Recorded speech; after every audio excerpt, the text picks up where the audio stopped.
ಮಾನ್ವಿ ಪಟ್ಟಣದಲ್ಲಿ ಬೆಲೆ ಏರಿಕೆ ಖಂಡಿಸಿ ಭಾರತೀಯ ಜನತಾ ಪಾರ್ಟಿ ವತಿಯಿಂದ ಪ್ರತಿಭಟನೆ. ಕಾಂಗ್ರೆಸ್ ಸರ್ಕಾರದ ವಿರುದ್ಧ ಧಿಕ್ಕಾರ ಕೂಗಿದ ಭಾರತೀಯ ಜನತಾ ಪಾರ್ಟಿ ಕಾರ್ಯಕರ್ತರು. ರಾಯಚೂರು ಜಿಲ್ಲೆ ಮಾನ್ವಿ ಪಟ್ಟಣದ ಬಸವ ವೃತ್ತದಲ್ಲಿ ಬೆಲೆ ಏರಿಕೆ ಖಂಡಿಸಿ ಬಿಜೆಪಿ ಕಾರ್ಯಕರ್ತರಿಂದ ಬೃಹತ್ ಪ್ರತಿಭಟನೆ ಮಾಡಲಾಯಿತು. ಅಲ್ಪಸಂಖ್ಯಾತರಿಗೆ ಕಾಮಗಾರಿಯಲ್ಲಿ 4% ರಷ್ಟು ಮೀಸಲಾತಿ ಕಲ್ಪಿಸಿಕೊಟ್ಟ ಈ ರಾಜ್ಯ ಸರ್ಕಾರ ಉಳಿದ ಜನಾಂಗಕ್ಕೆ ಯಾವ ರೀತಿ ಮೀಸಲಾತಿ ಕೊಟ್ಟಿದೆ ಎಂದು ಈ ಪ್ರತಿಭಟನೆಯನ್ನು ಮಾಡುತ್ತಿದ್ದೇವೆ. ಈ ಮೀಸಲಾತಿಯನ್ನು ರದ್ದುಗೊಳಿಸಬೇಕು. ತಮಗೆ ಅಧಿಕಾರ ತಂದುಕೊಟ್ಟಿದ್ದಕ್ಕೆ ತಾವು ಈ ಒಂದು ಮೀಸಲಾತಿ ಕೊಟ್ಟಿದ್ದೀರಿ. ತಾವು ಈ ರಾಜ್ಯಕ್ಕೆ ಮಾಡಿರುವಂತಹ ದ್ರೋಹ. ಅದೇ ರೀತಿಯಲ್ಲಿ ರೈತರಿಗೆ ಸರಿಯಾಗಿ ನೀರು ಹರಿಸುವಂತಹ ಕೆಲಸ ಮಾಡಬೇಕು.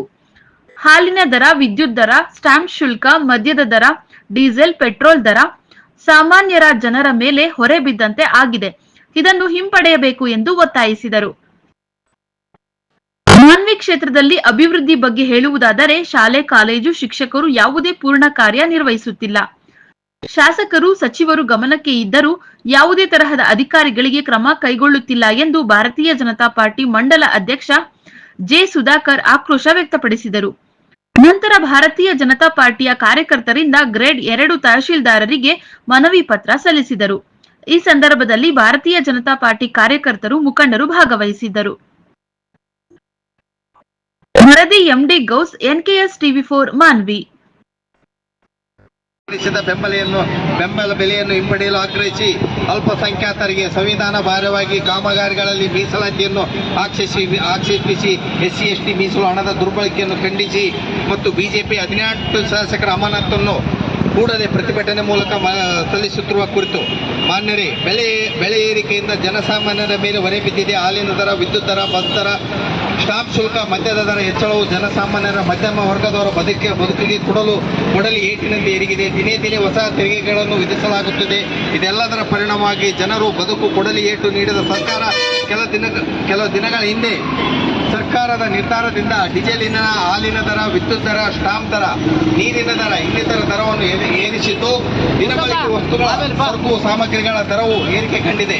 ಆದ್ದರಿಂದ ಸರ್ಕಾರವು ಕೂಡಲೇ ಈ ಮೇಲೆ ಏರಿಸಿದ ಎಲ್ಲಾ ದರಗಳನ್ನು ಹಿಂಪಡೆಯಬೇಕೆಂದು ಈ ಮೂಲಕ ಮಾನ್ಯ ಜನತಾ ಪಾರ್ಟಿಯು ರಾಜ್ಯ ಸರ್ಕಾರಕ್ಕೆ ಈ ಮೂಲಕ ಒತ್ತಾಯಪಡಿಸುತ್ತದೆ. ಅದೇ ರೀತಿಯಾಗಿ ಅಲ್ಪಸಂಖ್ಯಾತರನ್ನು ಖುಷಿಪಡಿಸಲು ಸರ್ಕಾರಿ ಕಾಮಗಾರಿಗಳಲ್ಲಿ 4% ಮೀಸಲಾತಿ ಕೊಡುವ ಸರ್ಕಾರದ ತುಷ್ಟೀಕರಣದ ನಿರ್ಧಾರವನ್ನು ಬಿಜೆಪಿ ವಿರೋಧಿಸುತ್ತದೆ.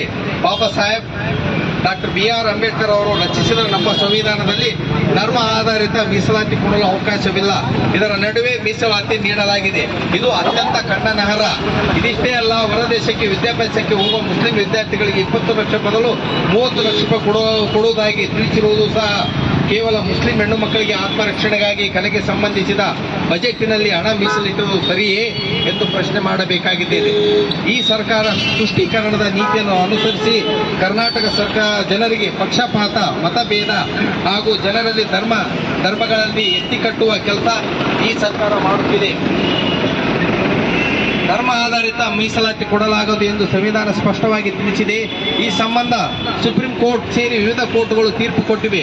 ಇದು ಸಂವಿಧಾನ ವಿರೋಧಿ ಎಂಬುದು ಗೊತ್ತಿದ್ದರೂ ನಾಡಿನ ಹಿಂದೂಗಳ ಮೇಲೆ ದೌರ್ಜನ್ಯ, ಅವಮಾನ ಮಾಡುವ ನಿರ್ಧಾರವನ್ನು ಖಂಡಿಸಿ ಅಕ್ಷಮ್ಯ ಅಪರಾಧ ತಿಳಿಸಲು ಬಯಸುತ್ತೇವೆ.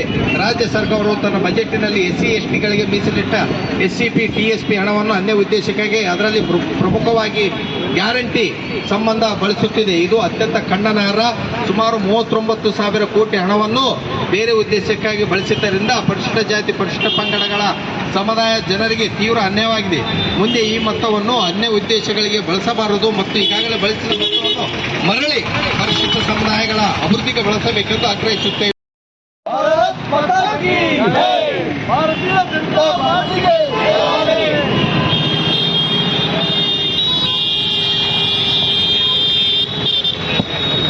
ಕಾಂಗ್ರೆಸ್ ಸರ್ಕಾರಕ್ಕೆ ಧಿಕ್ಕಾರ, ಕಾಂಗ್ರೆಸ್ ಸರ್ಕಾರಕ್ಕೆ ಧಿಕ್ಕಾರ,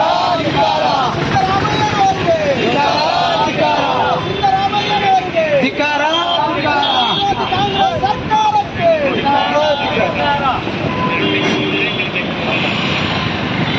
ಭಾರತೀಯ ಜನತಾ ಪಾರ್ಟಿ ಮಾಡಿ ಬೆಲೆ ಏರಿಕೆ ತೆರಿಗೆ ಹೆಚ್ಚಳ ಸರ್ಕಾರದ ನೀತಿಗಳ ವಿರುದ್ಧ ಹಾಗೂ ಏರಿಸಿದ ಬೆಲೆಯನ್ನು ಹಿಂಪಡೆಯಲು ಆಗ್ರಹಿಸಿ ಅಲ್ಪಸಂಖ್ಯಾತರಿಗೆ ಕಾಮಗಾರಿಗಳಲ್ಲಿ ಮೀಸಲಾತಿಯನ್ನು ಆಕ್ಷೇಪಿಸಿ SC ಬಾರ್ ST ಮೀಸಲು ಹಣದ ದುರ್ಬಳಕೆ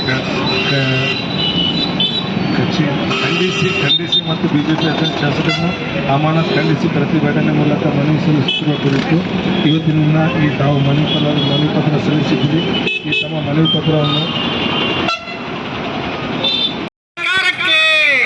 ವಿದ್ಯುತ್ ದರವನ್ನು ಏರಿಸಿದ ಭ್ರಷ್ಟ ಕಾಂಗ್ರೆಸ್ ಸರ್ಕಾರಕ್ಕೆ, ಹಾಲಿನ ದರವನ್ನು ಏರಿಸಿದ ಭ್ರಷ್ಟ ಕಾಂಗ್ರೆಸ್ ಸರ್ಕಾರಕ್ಕೆ, ಭ್ರಷ್ಟ ಕಾಂಗ್ರೆಸ್ ಸರ್ಕಾರಕ್ಕೆ